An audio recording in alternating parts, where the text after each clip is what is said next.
இந்த குழம்ப எங்கள் அம்மா முருங்கைக்காய் பொரிக்குழம்பு அப்படின்னு சொல்லுவாங்க. இது அவ்வளோ டேஸ்டியாக இருக்கும். இது குயிக்காகவும் செஞ்சிடலாம். ஃபஸ்ட்டு ஒரு கடாயில் எண்ணெய் ஊற்றிக்கோங்க. அதில் தேவையான அளவு கடுகு போட்டு, கடுகு பொரிஞ்சதுக்கப்புறமா 3 பல் பூண்டு அதை குட்டி குட்டியாக கட் பண்ணி அதையும் இந்த எண்ணெயிலேயே போட்டு நல்லா பொரிச்சு எடுத்துக்கோங்க.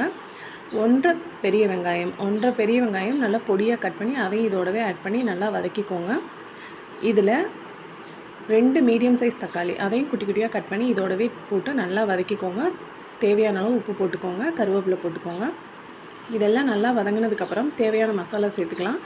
மஞ்சத்தூள், மல்லித்தூள், குழம்பு மிளகாத்தூள் காரத்துக்கு தகுந்த மாதிரி சேர்த்திக்கோங்க. கொஞ்சமாக தண்ணி விட்டு இதை நல்லா பச்சை வாசம் போகிற வரைக்கும் நல்லா வதக்கிக்கோங்க. இதுக்கப்புறமா நீங்கள் குட்டி குட்டியாக கட் பண்ணி வச்சுருக்கிற முருங்கைக்காய் அதையும் இதோடவே சேர்த்து நல்லா வதக்கி ஒரு 5 மினிட்ஸ் நல்லா குக் ஆகட்டும்.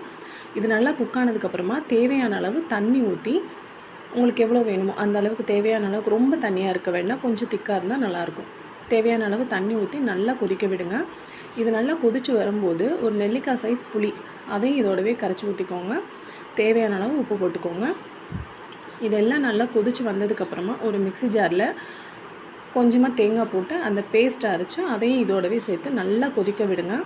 பச்சை வாசம் நல்லா போனதுக்கப்புறமா முருங்கைக்காய் நல்லா வெந்திருக்கும். அதையும் செக் பண்ணிவிட்டு நல்லா கிளறி விட்டுட்டு தேவையான அளவு மல்லித்தலை போட்டு இறக்கிக்கோங்க. மல்லித்தலை இருந்தால் போட்டுக்கோங்க, இல்லைன்னா ஆப்ஷன் தான்.